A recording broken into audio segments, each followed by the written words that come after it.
Industry latest skills తో best career మీ సొంతం. 100% practical learning and top placements కోసం ఇప్పుడే జాయిన్ అవ్వండి రాయ్ యూనివర్సిటీ.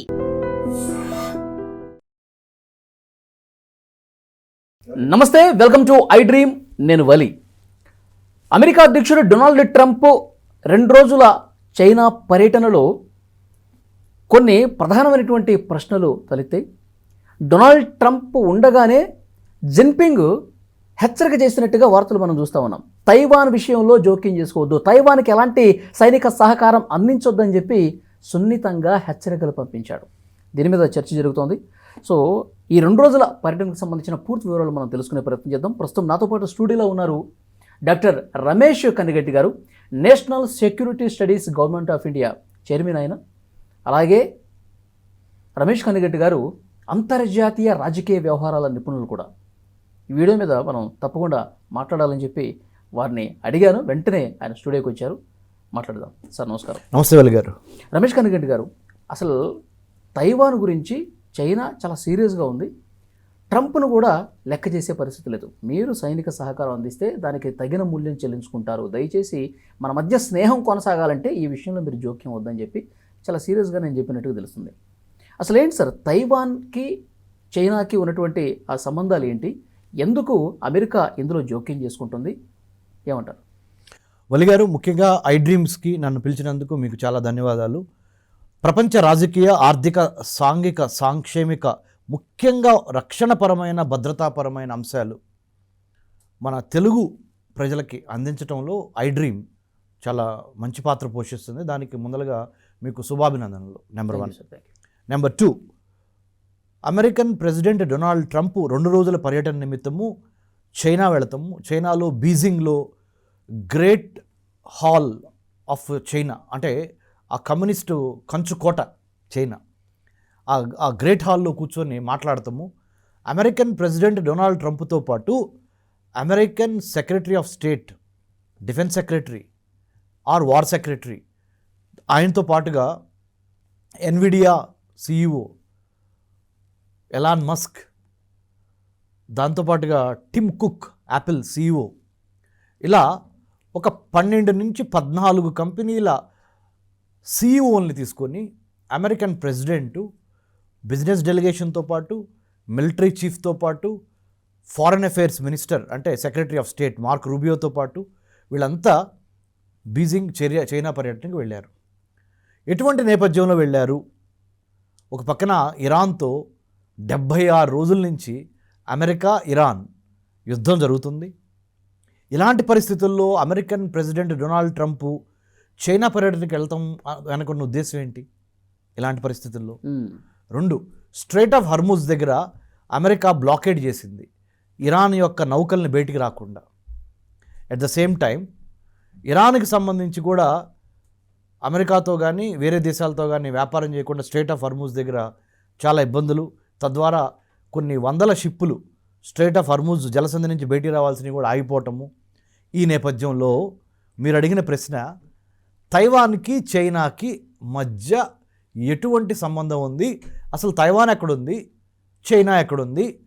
చైనాకి తైవాన్కి మధ్య సమస్యకి అమెరికా రోల్ ఏంటి, అమెరికా ఎందుకు ఏలు పెడుతుంది అనేది మీ ప్రశ్న. 1949లో కమ్యూనిస్ట్ పార్టీ ఆఫ్ చైనాలో అధికారాన్ని చేపట్టింది. అంతకు ముందల వరకు షాంఘై షేక్ అనే ఒక రాజరికం అనుకోండి, అలాంటి వ్యక్తి చైనాని పరిపాలించడం జరిగింది. ఆ షాంఘై షేక్ పారిపోయాడు. ఎక్కడికి పారిపోయాడు? తైవాన్కి పారిపోయాడు. తైవాన్ ఎక్కడుంది? చైనాకి, ఇప్పుడు భారతదేశానికి కోతవేటు దూరంలో శ్రీలంక ఎట్లా ఉందో హిందూ మహాసముద్రంలో, అలానే కోతవేటు దూరంలో చైనా మెయిన్ల్యాండ్కి తైవాన్ ఆ సముద్రంలో ఉందన్నమాట. ఇది ఆ పసిఫిక్ సముద్రంలో, పసిఫిక్ ఓషన్, దక్షిణ చైనా సముద్రం అంటారు, సౌత్ చైనా సీ. ఇంకా చెప్పాలంటే ప్రిసైజ్గా పసిఫిక్లో సౌత్ చైనా సీ, దక్షిణ చైనా సముద్రం అంటారు. సో ఇది నేపథ్యం. తైవాన్కి చైనాకి ఉన్న గొడవ ఏంటి మన ఐ డ్రీమ్ చూస్తున్న మన తెలుగు ప్రేక్షకులకు తెలియాలి. తైవాన్ అనే దేశము మేము చైనాతో మాకు ఎటువంటి సంబంధం లేదు, సర్వసత్తాక సార్వభౌమ తైవాన్గా మేము ఉంటాము, చైనాతో మేము కలవము అని తైవాన్ యొక్క వాదన. చైనా వాదన ఏంటి? తైవాను చైనాలో అంతర్భాగము, one nation one flag one country అనేది చైనా వాదన. ఓకే. ఇప్పుడు చైనా అధ్యక్షుడు ఎవరు? Xi Jinping. Xi Jinping belt and road initiative ద్వారా, చైనా పాకిస్తాన్ ఎకనామిక్ కారిడార్ ద్వారా చైనా ఒక పెద్ద మ్యానుఫ్యాక్చరింగ్ హబ్గా ప్రపంచంలో నెంబర్ 1 పొజిషన్లోకి వెళ్తానికి, తద్వారా అదే కాకుండా అమెరికాని సమర్థవంతంగా ఎదుర్కోవటానికి, రష్యాతో చెలిమి చేయటానికి, ఇరాన్కి సపోర్టు, పాకిస్తాన్కి సపోర్టు, ఆఫ్రికాలో చాలా దేశాలకి లోన్లు ఇచ్చి డెట్ ట్రాప్ డిప్లొమసీ ద్వారా లోన్లు ఇవ్వటం ద్వారా వేరే దేశాలను బుట్టలో వేసుకోవటం అనే ఒక స్ట్రాటజీ ద్వారా చైనా అధ్యక్షుడైన షీ జిన్పింగ్ తైవాన్ని మీరు కనుక ఎక్కువ చేస్తే మిమ్మల్ని అధఃపాతాళానికి తొక్కేస్తా, మీరు చైనా యొక్క మెయిన్ల్యాండ్లో అంతర్భాగమే, మీరు స్వతంత్ర దేశంగా అమెరికా సపోర్ట్ తీసుకొని పెత్తనాలు చేస్తానంటే కుదరదు అనే కరాఖండిగా చైనీస్ ప్రెసిడెంట్ మొదటి నుంచి చెప్తానే ఉన్నాడు. ఈ మధ్య కాలంలో అమెరికన్ ప్రెసిడెంట్ అయిన డొనాల్డ్ ట్రంప్ $11 బిలియన్ వర్త్ ఉన్న మిలిటరీ ఎక్విప్మెంట్ని తైవాన్కి సరఫరా చేయడానికి బిల్లు మీద సంతకం పెట్టేశాడు. President Xi Jinping, China president Xi జిన్పింగ్కి ఆయన యొక్క అనుచరులకి, communist party of China politburo మెంబర్స్కి విపరీతమైన కోపం వచ్చేసింది. అరే, నేను తైవాన్ని నా మెయిన్ దేశంలో ఒక భాగంగా భావిస్తా, తైవాన్ను ఇండిపెండెంట్ కంట్రీగా ఉంటే ఒప్పుకోమని రోజుకి 100 సార్లు చెబుతున్నాము. అగ్నికి ఆజ్యం పోసినట్టు అసలు అమెరికాకు సంబంధం ఏంటి? అమెరికా వచ్చి $11 బిలియన్ వర్త్ ఉన్న మిలిటరీ ఎక్విప్మెంట్ తైవాన్కి ఇవ్వటం ఏంటి అని చాలా తీవ్రంగా దీని మీద స్పందించారు. ఇప్పుడు మరి డొనాల్డ్ ట్రంప్ చైనాలో ఉన్నారు కదా, డొనాల్డ్ ట్రంప్కి ఏమని చెప్పారు తెలుసా? నర్మగర్భంగా అంటారు తెలుగులో, ఇంగ్లీష్లో డిస్క్రీట్ అంటే చెప్పకనే చవటం, లాగిపెట్టి కొట్టి ఇవ్వండి అమృతాంజన్ రాసుకోండి అంటే, ఇంకా మన సాధారణ మన భాషలో మాట్లాడుకోవాలంటే అనే విధంగా ఏం చేశారో తెలుసా? మీరు అమెరికన్ ప్రెసిడెంట్ బాడీ లాంగ్వేజ్ గమనించారా? Language, body language, text, context, dress, address, ఈ 3 చాలా ఇంపార్టెంట్. డిప్లొమసీలో కానీ, దౌత్యంలో కానీ, సాధారణ కార్పొరేట్ జీవితంలో కానీ, గవర్నమెంట్ జీవితంలో కానీ, లేదా సాధారణ డైలీ లైఫ్లో కానీ. డొనాల్డ్ ట్రంప్ చాలా అగ్రెసివ్గా మాట్లాడతాడు ఏ దేశం వెళ్ళినా. షేక్ హ్యాండ్ ఇచ్చేటప్పుడు కూడా డొనాల్డ్ ట్రంప్ మీరు గమనించండి, ఎదుటి వ్యక్తి ప్రైమ్ మినిస్టర్ అయినా ప్రెసిడెంట్ అయినా వాళ్ళ చేయబట్టుకొని ఒకసారి మీరు షేక్ హ్యాండ్ ఇవ్వండి వలి గారు, ఇట్లా లాక్కోవటం ఇట్లా చేస్తూ ఉంటారు. ఎవరు? Donald Trump. ప్రెసిడెంట్గా చేయకూడదు, కానీ అది ఇక్కడ చాలా మెల్లో డౌన్ అయిపోయి, మీరు చైనీస్ ప్రెసిడెంట్ షీ జిన్పింగ్, నేను డొనాల్డ్ ట్రంప్ అనుకుందాం, చాలా ఇలా అంటే పద్ధతి మార్చిపోయి బాడీ లాంగ్వేజ్ అంతా స్లోగా కిందకి తీసుకొచ్చేసి ఆయనకి అర్థమవుతుంది ఏమని, ఇప్పుడు కనుక నేను ఒక పక్కన ఇరాన్తో యుద్ధం జరుగుతుంది, స్ట్రైట్ ఆఫ్ హర్మూజ్ మూసేసాను నేను డొనాల్డ్ ట్రంప్ని, బ్లాకేడ్ చేసేసాను, నావెల్ బ్లాకేడ్ అంటారు. ఇరాన్లో నుంచి ఆయిల్ బయటికి రావట్లా. చైనాకి ఇరాన్లో నుంచి 50% ఆయిల్ వస్తుంది. ఇరాన్ పక్కన ఉన్న గల్ఫ్ కోఆపరేషన్ కౌన్సిల్ కంట్రీస్ అయిన Qatar, UAE, Bahrain, Saudi Arabia, Kuwait plus Iran కలిపి 50% of the oil needs of China are completely directly dependent on these 6+1 7 countries. మరి అక్కడి నుంచి రావట్లా. షీ జిన్పింగ్కి చాలా కోపం ఉంది, అందుకని ఓ మాట అన్నాడు, మీరు ఆల్రెడీ ఎస్టాబ్లిష్ అయిన ప్లేయర్ మీరు, నేను ఐఎమ్ ఏ రైజింగ్ పవర్కి ఎస్టాబ్లిష్ అయిన ప్లేయర్కి తెలుగులో చూద్దాం. ఆల్రెడీ బలంగా పాతుకుపోయిన అతిపెద్ద శక్తి అమెరికా మీరు, నేను ఎదుగుతున్న శక్తిని చైనా, నేను 140 కోట్ల జనాభాతో ఒక ఎదుగుతున్న శక్తికి, ఆల్రెడీ ఎదిగిన శక్తికి ఒక యుద్ధం జరుగుద్ది. ఆ యుద్ధంలో గత 3,000 4,000 అంటే 5,000 సంవత్సరాల చరిత్రని గమనించినప్పుడు గ్రీక్ తుసియాడ్స్ అనే ఒక స్టోరీ ఉంది. ఆ స్టోరీలో కూడా ఎదిగిన శక్తికి ఎదుగుతున్న శక్తికి మధ్య జరిగే యుద్ధంలో ఒక 15 సార్లు 16 సార్లు కొట్టుకుంటే మన ఇద్దరం, మీరు ఎదిగిన శక్తి, నేను ఎదుగుతున్న శక్తి. ఓకే. చాలా సమయాల్లో ఎదుగుతున్న శక్తి అంటే నేను, మీరు ఆల్రెడీ ఎదిగిన శక్తి, తీవ్రంగా నష్టపోయారు మీరు. ఎవరు? ఎదిగిన శక్తే నష్టపోయింది, ఎదుగుతున్న శక్తి కాదు. ఓకే. డెవలప్డ్ లాస్ అయింది. డెవలప్డే లాస్ అవుతుంది. కొన్నిసార్లు ఒక 4-5 సార్లు మాత్రము ఇద్దరికి లాస్ జరిగింది 16 సంవత్సరాల్లో. ఇది గత 5,000 సంవత్సరాల్లో ఈ తుసియాడ్స్ అనే ఒక ఫార్మ్ ఆఫ్ వార్ఫేర్ని పరీక్షించినప్పుడు, గ్రీక్ వార్ఫేర్, అది గ్రీక్ సంబంధించిన ఒక కథ, అది యాక్చువల్గా యుద్ధానికి సంబంధించిన కథ. ఈ 5,000 సంవత్సరాల్లో చూస్తే ఎదుగుతున్న శక్తికి ఎదిగే శక్తికి మధ్య గనక పోరు జరిగితే, యుద్ధం ఓ 14 సార్లు ఎదిగిన శక్తే దెబ్బతింది. కొన్నిసార్లు మాత్రమే ఎదిగిన శక్తి ఎదుగుతున్న శక్తి ఇద్దరు దెబ్బతిన్నారు. అలాంటి సిచ్యువేషన్ మనకు రాకూడదు అని ఇండైరెక్ట్గా షీ జిన్పింగ్ అమెరికన్ ప్రెసిడెంట్కి ఆయన స్పీచ్లో వెల్కమ్ చేస్తానే అమెరికా ప్రెసిడెంట్ని, డొనాల్డ్ ట్రంప్ని, ఆయన డెలిగేషన్ని, టిమ్ కుక్ని, ఎలాన్ మస్క్ని, మన ఎన్విడియా సిఇఓని, జేసన్ హంగ్ని, వీళ్ళందరినీ వెల్కమ్ చేస్తానే మనము పార్ట్నర్సే కానీ రైవల్స్ కాదు. ఓకే. మనము పార్ట్నర్స్, కలిసి పనిచేసుకుందామే కానీ, కోఆపరేషన్తో కోఆర్డినేషన్తో కలిసి పనిచేసుకుందామే కానీ కాన్ఫ్లిక్ట్ వద్దు, శత్రుత్వం వద్దు వద్దు అని ఎవరు చెప్పారు? డొనాల్డ్ ట్రంప్ చెప్పాడు. షీ జిన్పింగ్ ఆ మాట అసలు అల్లా.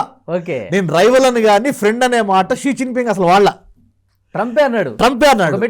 ఒక మెట్టు దిగాడు. సూపర్. నాకు షీ జిన్పింగ్కి మధ్య, నేను ట్రంప్ అనుకుందాం, నాకు షీ జిన్పింగ్కి మధ్య 100 భేదాభిప్రాయాలు ఉన్నాయి, కానీ మేము ఫోన్లో మాట్లాడుకొని ఆ భేదాభిప్రాయాలని సాల్వ్ చేసుకున్నామే. కానీ నాకు చాలా రెస్పెక్ట్ ఉంది షీ జిన్పింగ్ అంటే. గొప్ప కంట్రీ చైనా, గొప్ప ప్రజలు, గొప్ప నాగరికత, 5,000 సంవత్సరాల నాగరికత చైనాది, ప్లస్ షీ జిన్పింగ్ సమర్థుడైన లీడరు అన్నీ చెప్పి, we should not be rivals, we should be partners in progress అని డొనాల్డ్ ట్రంప్ చెప్పాడు. షీ జిన్పింగ్ చెప్పలా. షీ జిన్పింగ్ ఏం చెప్పాడు? ఆ తుసియాడ్స్ అనే యుద్ధం గురించి చెప్పాడు. మీరు ఎదిగిన శక్తి డొనాల్డ్ ట్రంప్, నేను ఎదుగుతున్న శక్తి, దయచేసి మనిద్దరం కొట్టుకోవద్దన్నాడు అని అక్కడతో ఆపేశాడు. మీకు అర్థమవుతుందా మన తెలుగు ప్రేక్షకులకి ఎంత వివరంగా చెబుతున్నాం అంటే, మనము ఏదైనా ఆ స్థాయి చైనా రైజ్ అయింది. ఇప్పుడు number 2 GDP in the world, number 1 Marvel's of engineering, science and technology అమెరికాలో లేవు, ఇప్పుడు చైనాలో ఉన్నాయి. టాలెస్ట్ బ్రిడ్జ్ దగ్గర నుంచి, టాలెస్ట్ మల్టీపర్పస్ వాటర్ డ్యామ్ దగ్గర నుంచి, రైల్వే లైన్ దగ్గర నుంచి, ఇంజనీరింగ్ మార్వెల్స్ చైనా నెంబర్ 1 ముందుకు వెళ్ళిపోయింది. Manufacturing hub of the world, ప్రపంచానికి సంబంధించిన వస్తు సామాగ్రిని ఉత్పత్తి చేసి ప్రపంచం మొత్తానికి పంచగలిగిన స్టేజ్కి చైనా వెళ్ళిపోయింది. Can you believe? 1949 కదా కమ్యూనిస్ట్ పార్టీ ఆఫ్ చైనా అధికారంలోకి వచ్చింది. 2040 అయింది. 2049కి 100 ఏళ్ళు అవుద్ది చైనాకి. 2047 భారత్కి 100 ఏళ్ళు వస్తాయి 1947 నుంచి. అర్థమవుతుందా సార్? 15th August 1947 భారతదేశానికి స్వతంత్రం వచ్చింది. 2047కి భారతదేశానికి Bharat will be 100 year old. China 1949లో కమ్యూనిస్ట్ పార్టీ ఆఫ్ చైనా అధికారంలోకి వచ్చి 2049కి it will be 100 years. So China is competing for its 100th mark in 2014 to be number 1 in the world in terms of manufacturing space, artificial intelligence, rare earth elements, REE, rare earth elements, artificial intelligence, quantum computing, drones, humanoid robots, మనిషిని పోలిన robo, okay. Humanoid robots ఈ ఏరియాస్లో అమెరికాకి నువ్వెంతంటే నువ్వెంత, D అంటే D అనే సామర్థ్యాన్ని China తెచ్చుకుంది. ఓకే. అందుకని డొనాల్డ్ ట్రంప్ యొక్క బాడీ లాంగ్వేజ్లో, ఆయన మాటల్లో ఒక స్టెప్ కిందకి దిగి సున్నితంగా, ప్రేమపూర్వకంగా, స్నేహపూర్వకంగా మాట్లాడాడే కానీ ఆయన తనదైన స్టైల్ ఉంటుంది కదా, ట్రంప్ స్టైల్, నువ్వెంత, నేను అది చేస్తా, నేను ఇది చేస్తా, నేను లేపేస్తా, నేను నిన్ను నిన్ను కూల్చేస్తా, ఈ మాటలు ఉంటాయి కదా ట్రంప్కి. అవును. ఏమి లేవు. అంటే ఎక్కడ నెగ్గాలో కాదో తగ్గాలో అని తెలుసుకొని పళ్ళు లేని, కూరలు లేని పాములాగా, లేకపోతే పళ్ళు లేని పులిలాగా, ఓకే, టూత్లెస్ టైగర్ లాగా కొద్దిగా ఇట్లా స్లోగా ఇట్లా మాట్లాడాడు. షీ జిన్పింగ్ ఇలా కూర్చొని, మేము చెప్తున్నాం, మీరు వినండి, మీకు ఇచ్చే గౌరవం ఇస్తున్నాం, but at the same time మమ్మల్ని కూడా గుర్తించండి, మేము ఉన్నామని గుర్తించండి, మేము రైజ్ అవుతున్నామని గుర్తించండి అనే విధంగా షీ జిన్పింగ్ యొక్క బాడీ లాంగ్వేజ్ ఉంది. ఓ గ్రేట్. ఇది అయితే ఇప్పుడు మనం ఒరిజినల్ పాయింట్కి వద్దాం. తైవాన్ విషయంలో ఇప్పుడు ఆయన తగ్గినట్టు కనిపించాడు కదా డొనాల్డ్ ట్రంప్. ఇప్పుడు ఈ సున్నితంగా చేసినటువంటి ఈ హెచ్చరికను ఎంతవరకు పరిగణలోకి తీసుకొని తైవాన్ని వదిలిపెట్టే పరిస్థితి ఉంది డొనాల్డ్ ట్రంప్? తైవాన్ని అమెరికా ఎప్పటికీ వదిలిపెట్టలేదు. ఎందుకు చెప్పనా? చిలక ప్రాణం, మన పాతాళ భైరవుడి ప్రాణం చిలకలో ఉందంటారు, పాతాళ భైరవ సినిమా. అవునవును. అలానే అమెరికా ప్రాణమేమో ఇజ్రాయెల్లో ఉంటుంది, ఓకే. చైనా ప్రాణమేమో తైవాన్లో ఉంటుంది. అమెరికా ఏం చేస్తుందంటే ఎప్పుడు తైవాన్ని ఏదో ఒక విధంగా చైనాకు దూరంగా పెడతంలోనే తన ప్రయత్నాలన్నీ చేస్తుంది. చెప్పేది ఒకటి ఉంటుంది, చేసేది ఒకటి ఉంటుంది. ఇక్కడ కామ్గా ఉన్నాడా, మళ్ళీ ఇంటికి వెళ్ళంగానే, అంటే రేపొద్దున వాషింగ్టన్ డీసీ వెళ్ళంగానే డొనాల్డ్ ట్రంప్ చైనా దక్షిణ చైనా సముద్రంలో కానీ, పసిఫిక్ సముద్రంలో కానీ, ఇండియన్ ఓషన్లో కానీ చైనా తన ప్రాబల్యాన్ని పెంచుకోవడానికి ఆర్టిఫిషియల్ ఐలాండ్స్ కడుతుంది, తైవాన్ ఇబ్బంది పెడుతుంది. సెన్కాకు, దియాబు, పరాసెల్లో ఆర్టిఫిషియల్ ఐలాండ్స్ కట్టింది ఎవరు? చైనా. ప్లస్ తైవాన్ని బెదిరిస్తుంది, నేను ఊరుకోను, తైవాన్కి మేము ఫుల్ సపోర్ట్ చేస్తాము అని చెప్పుద్ది. ఇంటికి వెళ్ళగానే చెప్తాడు. ఇక్కడ ఉన్నప్పుడు షీ జిన్పింగ్ చెప్పింది వింటాడు. ఓకే. సో తైవాన్ ఎందుకు ఇంపార్టెంట్ ఏనండి, మరి మన తెలుగు ప్రజలందరూ వినాలి. తైవాన్ ఎందుకు ఇంపార్టెంట్ చైనాకి? Semi conductor chip making raw material మొత్తం తైవాన్లో ఉంది. ప్రపంచంలో తైవాన్ ఉండేది ఇంత, ఒక ఐలాండ్, అది చైనాకి అతి దగ్గరలో ఉన్న ఐలాండ్. ఇప్పుడు ప్రత్యేక దేశంగా ఉందా సార్? లేదు, ప్రత్యేక దేశం కావాలని కోరుకుంటుంది. ఇప్పుడు ఆ దేశంలో ఆ దేశానికి ఉన్న రాజ్యాంగం కానీ, ఆ దేశానికి ప్రత్యేకమైన జెండా కానీ ఇవేమి లేవా? ఓ జెండా పెట్టుకున్నారు, ఆ జెండాని మరి ప్రపంచ దేశాలు గుర్తించాలిగా. తైవాన్ని ఒక ఇండిపెండెంట్ సావరెన్ కంట్రీగా గుర్తించాలిగా. ఇప్పుడు ప్యాలెస్తీనా స్టేటస్ ఏంటో తైవాన్ స్టేటస్ కూడా అంతే. ప్యాలెస్తీనా ఒక రాజ్యంగా అవతరించాలనుకుంటుంది. ఒక ప్రాంతం రాజ్యం ఎప్పుడవుద్దంటే 4 ఇంపార్టెంట్ ఎలిమెంట్స్ ఉండాలి, అప్పుడే రాజ్యం అవుద్ది. ప్రజలు, ప్రభుత్వము, ప్రదేశము, అన్నిటికీ మించి సార్వభౌమాధికారం. 3 ఉండగానే రాజ్యం అవదు. ప్రజలు ఉండి, ప్రభుత్వం ఉండి, ప్రదేశం ఉంది కదా, నేను సార్వభౌముడిని అంటే కుదరదు. సార్వభౌమాధికారం అంటే ఏంటి అసలు? అంటే ప్రపంచంలో ఉన్న మిగతా దేశాలన్నీ నిన్ను ఒక దేశంగా గుర్తిస్తా, ఐక్యరాజ్య సమితిలో ఓటేయాల. అది జరిగినప్పుడే నువ్వు ఇండిపెండెంట్ సావరెన్ కంట్రీ అవుతావు. అలా ఓటేయకుండా చైనా అడ్డుకుంటుంది. చైనాతో పాటు చాలా దేశాలు అడ్డుకుంటున్నాయి. అలానే ఇప్పుడు ప్యాలెస్టైనా ఇష్యూ కూడా అంతే కదా. ప్యాలెస్తీనాకి బయట నుంచి అందరూ సపోర్ట్ చేస్తారు, రైట్? కానీ ఓటింగ్ దగ్గరికి వచ్చేసరికి చాలా దేశాలు ప్యాలెస్తీనాకి ఫేవర్గా ఓట్ చేసినాయి.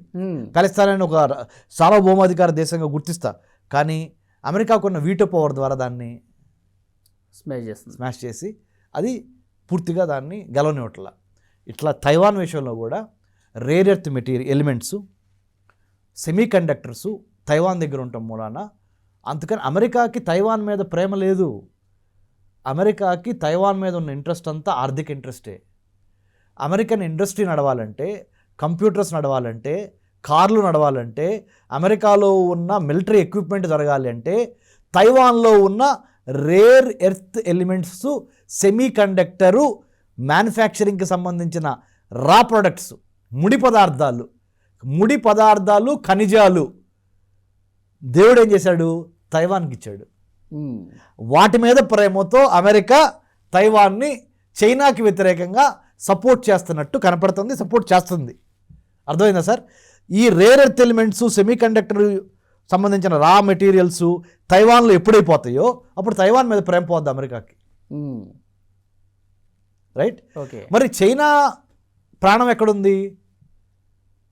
స్ట్రైట్ ఆఫ్ హర్ముజ్ జలసంధి నుంచి Gulf Cooperation Council countries 6 countries plus Iran దగ్గర నుంచి 50% ఆయిల్ చైనాకి రాలేదనుకోండి, చైనా యొక్క మ్యానుఫ్యాక్చరింగ్ సెక్టర్ మొత్తం కొలాప్స్ అవుతుంది.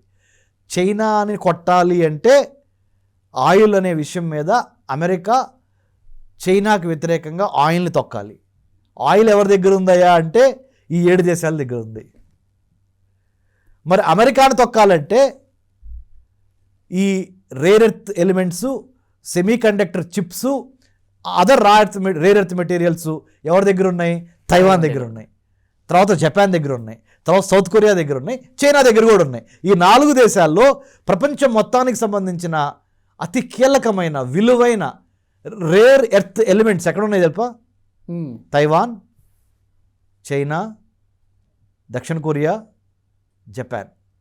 జపాన్ అమెరికాతో బాగుంది, దక్షిణ కొరియా అమెరికాతో బాగుంది, చైనా అమెరికాకి అటు ఇటుగా ఉంది, తైవాన్ పూర్తిగా అమెరికా వైపు ఉంది. మరి అమెరికాని దెబ్బతీయాలంటే ఫస్ట్ తొక్కాల్సింది ఎవరిని? తైవాన్ని తొక్కాలి. ఎవరు? చైనా మొత్తం తైవాన్ మొత్తం చైనా హస్తగతం చేసుకుంటే అమెరికాకి ఇబ్బంది. అమెరికా తన వెన్నుముక కోల్పోద్ది. వెన్నుముక ఏంటి? అమెరికా వెన్నుముక మిలిటరీ ఎక్విప్మెంట్, హార్డ్వేరు, దాని లోపల ఉన్న ఈ రేర్ ఎర్త్ ఎలిమెంట్స్ సంబంధించిన శాటిలైట్, కార్ మ్యానుఫ్యాక్చరింగ్ దగ్గర నుంచి, మొబైల్ మ్యానుఫ్యాక్చరింగ్ దగ్గర నుంచి, ట్యాబ్లెట్ అంటే వేసుకునే ట్యాబ్లెట్ కాదు, యాపిల్ ట్యాబ్లెట్ ఆర్ కిండ్లర్ ఇలాంటి, ప్లస్ కంప్యూటర్స్ సంబంధించిన ప్రతి స్మార్ట్ చిప్కి సంబంధించి ఆ స్మార్ట్ చిప్లో ఉన్న రేర్ ఎర్త్ ఎలిమెంట్ తైవాన్ దగ్గర ఉంది. అర్థమైందా సార్? అందుకని అమెరికాకి చైనాకి ఉన్న డిఫరెన్సెస్లో ఇది ఒక main difference, bone of contention ఇది. ఓకే సార్, నాకు ఒక డౌటు. ఇప్పుడు తైవాన్లో అక్కడ ప్రభుత్వము, పాలకులు, ఇదంతా వ్యవస్థ ఉందా? అక్కడ ఉంది, ప్రభుత్వం ఉంది, పాలన ఉంది, కానీ ఇండిపెండెంట్ సావరెన్ కంట్రీగా లేదు. వాళ్ళ సైనికులు అదంతా వాళ్ళ సైన్యం వాళ్ళకు ఉంది. అందుకనే కదా $11 బిలియన్ విలువైన అమెరికా ఇచ్చింది. అమెరికా అంటే సంతకాలు పెట్టింది ఇస్తానని. ఓకే, వాళ్ళు ఇచ్చుకుంటారు, ఇవాళ రేపు ఇచ్చుకుంటారు. అది అంటే ఇంత బ్యాక్గ్రౌండ్ ఉంది. అమెరికాకి చైనాకి మధ్య ఎందుకు శత్రుత్వం అంటే, నా ఎనిమిని నువ్వు సపోర్ట్ చేస్తున్నావు అని అమెరికా, లేదు నా ఎనిమి అయిన ఇరాన్ నువ్వు సపోర్ట్ చేస్తున్నావు అని చైనాకి వ్యతిరేకంగా అమెరికా, తైవాన్కి సపోర్ట్గా అమెరికా ఉందని చైనా అమెరికా వెనక పడతాం. ఇవన్నీ మీకు అర్థమవుతుంది సార్. ఈ చదరంగంలో ఈ అంతర్జాతీయ రాజకీయ చదరంగం ఇది. ఓకే సార్, ఇప్పుడు విలువల కోసం కాదు, విలువైన ఖనిజాల కోసం. చాలా బాగా చెప్పారు. ఇప్పుడు షీ జిన్పింగ్ తాను బతికుండగానే తైవాన్ని తీసుకుంటాడు సార్, ఇందులో డౌట్ ఏం లేదు. తైవాన్ని బలవంతంగా లాక్కునే హస్తగతం చేసుకోవాలి అనుకున్నటువంటి టైంలో అప్పుడు అమెరికా ఏం చేస్తుంది? ఇప్పుడు ఆల్రెడీ ఆయుధాలు ఇచ్చే ప్రయత్నంలో ఉంది, ఇచ్చేసింది అనుకోండి, అప్పుడు వెంటనే దాడి చేసే ప్రయత్నం చేయొచ్చు చైనా. ఆ టైంలో ఏం జరుగుతుంది? అమెరికా, చైనా, తైవాన్ ఏం జరగబోతుంది ఆ టైంలో? ఇప్పుడు ఇరాన్, అమెరికా, ఇజ్రాయిల్ 193 దేశాల్లో 3 దేశాలు, ఒక దేశం ఇరాన్, ఇంకో దేశం ఇజ్రాయిల్, ఇంకో దేశం అమెరికా, ఇజ్రాయిల్ కలిసి ఇరాన్ మీద యుద్ధం జరుగుతుంది. ఇప్పుడు 75-76 రోజులు అయ్యాం కదా. ఇది చాలా తక్కువ ప్రపంచం చూసింది. అసలు యుద్ధం వస్తే చైనాకి, అమెరికాకి తైవాన్ విషయంలో కూడా యుద్ధం వచ్చే అవకాశం ఉంది. దానికి భారత్ ప్రిపేర్ అయి ఉండాలి, మనం ప్రిపేర్ అయి ఉండాలి. ఎట్లా? మన పాత్ర ఏంటి ఆ టైంలో? చాలా కీలకమైన పాత్ర. చెప్పనా?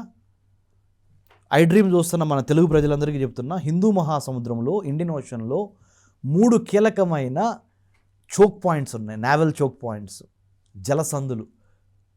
Straight of Hormuz between Iran and Oman, Indonesia Malaysia మధ్య ఉన్న Malacca strait, Singapore Indonesia Malaysia మధ్య ఉన్న మలక్కా స్ట్రైట్.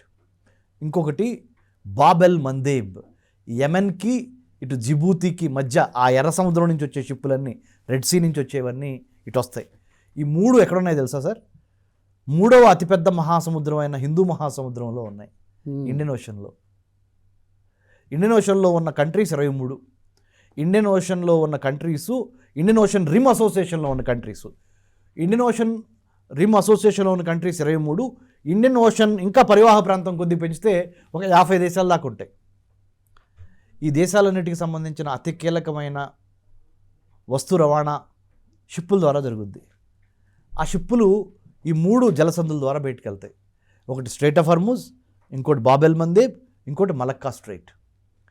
చైనాకి తైవాన్కి మధ్య జరుగుతున్న ఘర్షణలో అమెరికా గనక తైవాన్కి సపోర్ట్గా చేసి ఇంకొద్దిగా ముందలకెళ్తే ఎట్టి పరిస్థితుల్లో చైనాకి అమెరికాకి యుద్ధం తప్పదు. ప్రత్యక్ష యుద్ధం చేయకపోవచ్చు, పరోక్ష యుద్ధం, ప్రాక్సీ వార్ ఆర్ ఇండైరెక్ట్గా. ఇప్పుడు ఇరాన్ మీద నేరుగా యుద్ధం చేస్తుంది అమెరికా, కానీ తైవాన్ విషయంకి వచ్చేసరికి అట్లా నేరుగా చేయదంటారు. నేరుగా చేయదు. ఎందుకు చేయదంటే చైనా ఉత్పత్తి చేస్తున్న వస్తు సామాగ్రి అంతా ఎవరు కొంటున్నారు ఎక్కువ ప్రపంచంలో? అమెరికానే కొంటుంది. కాబట్టి చైనా వాడు అమెరికా మీద డైరెక్ట్ కాన్ఫ్రంటేషన్ చేయడానికి ఇష్టపడ్డు. ఎందుకు? ఉత్పత్తి చేసిన వస్తువులు అమ్ముకోవాలిగా. ఇండైరెక్ట్గా అమెరికాని ఇబ్బంది పెడతానికి చైనా వాడు ప్రయత్నం చేస్తూ ఉంటాడు, ఇండైరెక్ట్గా చైనాని ఇబ్బంది పెడతాడానికి అమెరికా ప్రయత్నం చేస్తుంది. చైనానేమో అమెరికాని ఇబ్బంది పెడతానికి ఇండైరెక్ట్గా ప్రయత్నం చేస్తుంది. ఇట్లా ఉంటాయి. కానీ తైవాన్ కోరితే మీకు తైవాన్ కోరుతుంది కూడా. తైవాన్ కోరినా కానీ అమెరికా చేసే టైం కాదు, ఇది చేయదు.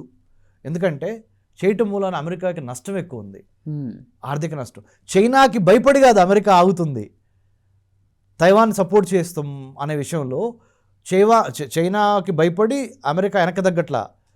తైవాన్కి గనక ఫుల్ టైం సపోర్ట్ చేస్తే అమెరికా తన గొయ్యి తనే తవ్వుకుంటుంది ఆర్థికంగా. ఆర్థికమే మూలం కాబట్టి. అందుకని ఆచితూచి ఇటు అమెరికన్ ప్రెసిడెంటు, ఇటు Chinese president Xi Jinping game ఆడతారు. ఆ గేమ్లో భాగంగా గివ్ అండ్ టేక్ ఉంటుంది, క్విడ్ ప్రోకో. ఎక్కడ తగ్గాలి అక్కడ తగ్గుతా, ఎక్కడ గట్టిగా నొక్కాలి నొక్కుతా. ప్రాక్సీ వార్, ఇండైరెక్ట్ వార్ ఉంటుంది. అది దానికి మనం ప్రిపేర్ అయి ఉండాలి. భారత్ ఎటువంటి విషయాలు అనేది మళ్ళీ ఇంకొక ఎపిసోడ్లో మనం మాట్లాడదాము. భారత్కు వచ్చి మనం ఎట్లా ప్రిపేర్ అయి ఉండాలి, ఒకవేళ అమెరికాకి తైవాన్కి అంటే అమెరికాకి చైనాకి తైవాన్ విషయంలో పెద్ద యుద్ధం వస్తే భారత్ పాత్ర ఏంటి, భారత్ ఎలా ఉండాలనే దాని మీద ఇంకోసారి మనం మాట్లాడదాం. Sure sir. ప్రస్తుతానికి అమెరికన్ ప్రెసిడెంట్ డొనాల్డ్ ట్రంప్ పెద్ద బిజినెస్ డెలిగేషన్ తీసుకొని అమెరికా యొక్క 250వ సంవత్సరం ఇది స్వతంత్రం వచ్చిన వేళ, 250th anniversary of American independence. 1776 United States of America got independence from the British. రవి అస్తమించిన సామ్రాజ్యం బ్రిటిష్ దగ్గర నుంచి అమెరికా స్వతంత్రం వచ్చింది 1776లో. India, our Bharat, got independence on 15th of August 1947 from the same British. Right? So ఇదంతా మనం గమనించి మనం ఇప్పుడు అసలు విషయం ఏంటంటే చైనా ఎందుకు వెళ్ళాడు అంటే ఆర్థిక మూలాలు అమెరికాలో కోసాలు కదులుతున్నాయి ట్రంప్కి. ఓ పక్కన ఇరాన్తో యుద్ధం, ఇంకో పక్కన ద్రవ్యోల్బణం అంటారు తెలుగులో, ఇంగ్లీష్లో ఇన్ఫ్లేషన్ అంటారు, పెరుగుతుంది. అన్ఎంప్లాయ్మెంట్ రేట్ పెరుగుతుంది అమెరికాలో. పెద్ద పెద్ద కంపెనీలు గొడవ చేస్తున్నాయి. తర్వాత అమెరికాలో ఫర్ ద ఫస్ట్ టైం ఈ ఇరాన్ అమెరికా వార్ మూలాన ఆయిల్ రేట్లు పెరుగుతున్నాయి, ప్రపంచవ్యాప్తంగా పెరుగుతున్నాయి. ప్రపంచవ్యాప్తంగా ఉన్న దేశాలు కూడా అమెరికన్ ప్రెసిడెంట్ని పరోక్షంగా ప్రత్యక్షంగా ఒత్తిడికి గురి చేస్తున్నాయి. మీరు తొందరగా వారాపండి ప్లీజ్, లేకపోతే మాకు ఇన్ఫ్లేషన్ పెరిగిపోతుంది, ద్రవ్యోల్బణం, ధరలు పెరిగిపోతున్నాయి, పెట్రోలిన్, గ్యాసు, అది ఇది ఇవన్నీ అని అట్లా. సో ఈ వార్ ఎంత త్వరగా ఆగితే అంత మంచిది. వార్ ఆగే పరిణామ క్రమంలోనే డొనాల్డ్ ట్రంప్ ఒక బిజినెస్ డెలిగేషన్ తీసుకొని చైనా వెళ్ళి చైనాలో ఏమని చెప్పాడంటే ఆయన ఏం చూద్దాం అనుకున్నాడంటే ఇరాన్ విషయంలో మీరు ఏలు పెట్టద్దు, ఇరాన్ విషయంలో అమెరికా చైనా మద్దతు ఏం అడగట్లేదు. డొనాల్డ్ ట్రంప్ ఎయిర్ ఫోర్స్ 1 ఎక్కబోతున్నాడు అమెరికాలో చైనా రావడానికి, వాషింగ్టన్ డీసీలో ఎక్కి బీజింగ్లో దిగటానికి. విలేకరులు అడిగారు, చైనీస్ ప్రెసిడెంట్ని మీరు ఏమన్నా సలహా అడుగుతారా, ఏమన్నా సహాయం అడుగుతారా, ఇరాన్ని ఎదుర్కోవడం కోసం అమెరికాకి ఏమన్నా మద్దతుగా ఉన్నా మీరు అడుగుతారంటే ఇరాన్ని ఎదుర్కోవటానికి అమెరికా పూర్తి సమర్థత కలిగిన దేశం. చైనీస్ ప్రెసిడెంట్ దగ్గరికి వెళ్ళి అడగాల్సిన అఘాయిత్యం కానీ అవసరం కానీ మాకు లేదు అని అమెరికన్ ప్రెసిడెంట్తో పాటు సెక్రటరీ ఆఫ్ స్టేట్, తెలుగులో చెప్పాలంటే అమెరికా విదేశీ వ్యవహారాల శాఖ మంత్రి ఎవరు మార్కో రూబియోని ఎయిర్ ఫోర్స్ 1 అంటే అమెరికన్ ప్రెసిడెంట్ ఫ్లైట్ నేమ్ దాంట్లో ఇంటర్వ్యూ చేశాడు ఒక journalist. No very soon we are landing in Beijing not to ask help from China vis a vis Iran కోసం చైనాని మేము హెల్ప్ అడిగే దుస్థితి మాకు లేదు. ఇరాన్ని ఎట్లా మేనేజ్ చేయాలో, ఇరాన్ని ఎట్లా తొక్కాలో, ఇరాన్ని ఏం చేస్తే ఇరాన్ లొంగిద్దో అవన్నీ మేము చూసుకుంటాం. మేము వెళ్ళేది ఒకటే, బిజినెస్ ఇంట్రెస్ట్లు దెబ్బతినకూడదు అమెరికాకి చైనాకి మధ్య. ఎందుకంటే number 1 country in the world GDP ప్రకారం America, number 2 is China. Number 1. Number 2 మా 250వ సంవత్సరం ఇండిపెండెన్స్ వచ్చి మాకు వేరే వాళ్ళు చెప్తే మేము చేసే అంత ఇది లేదు. మేము నెంబర్ 1 ఇప్పటికి ప్రపంచంలో టెక్నాలజీ పరంగా, మిలిటరీ పరంగా, ఆర్థికంగా. సో 2వ పాయింట్ అది మేము ఇంకోసారి గుర్తు చేద్దామని వెళ్తున్నాం. 3వ పాయింట్ చాలా పెద్ద బిజినెస్ డెలిగేషన్ తీసుకొని వెళ్తున్నాను నేను. మా వాళ్ళు చైనాలో బిజినెస్లు పెట్టుకోవడానికి Chinese president Xi Jinping permission ఇవ్వాలి. దాంతోపాటు అమెరికాలో చైనీస్ ఇండస్ట్రీలు పెట్టుకోవాలంటే మేము పర్మిషన్ ఇస్తాం. ఆర్థిక మానవ సంబంధాలన్నీ ఆర్థిక సంబంధాలే అని కార్ల్ మార్క్స్ ఒకప్పుడు చెప్తే మా ఫ్రెండు ధనాల కృష్ణ అని ఆయన అప్పుడప్పుడు సరదాగా అంటూ ఉంటారు. ఆయన ఇక్కడ గుర్తు చేసుకుంటున్నాం. మా సెంటర్ ఫర్ హ్యూమన్ సెక్యూరిటీ స్టడీస్లో ఆయన అడ్మినిస్ట్రేటివ్ ఆఫీసర్గా ఉన్నారు.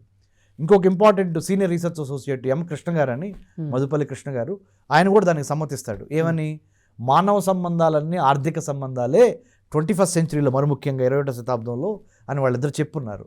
వాళ్ళ పాయింట్ కూడా నేను I'm quoting back. Okay, Karl Marx చెప్పాడు బిగినింగ్లో, దాస్ క్యాపిటల్ రాసిన కార్ల్ మార్క్స్. సమాజంలో జరుగుతున్న ప్రస్తుత పరిణామాలను చూస్తుంటే అవి గుర్తొస్తున్నాయి. విలువలు కాదు, విలువైన ఖనిజాల మూలంగానే తైవాన్కి అమెరికా సపోర్ట్ చేస్తుంది. విలువలు కాదు, విలువైన ఆయిల్ కోసమే చైనా ఇరాన్కి సపోర్ట్ చేస్తుంది. ఎస్, అదే ఎవరి ప్రయోజనాల కోసం. అది చాలా మంచి ఇన్ఫర్మేషన్ ఇచ్చారు sir. Thank you very much. Thank you sir. జై హింద్.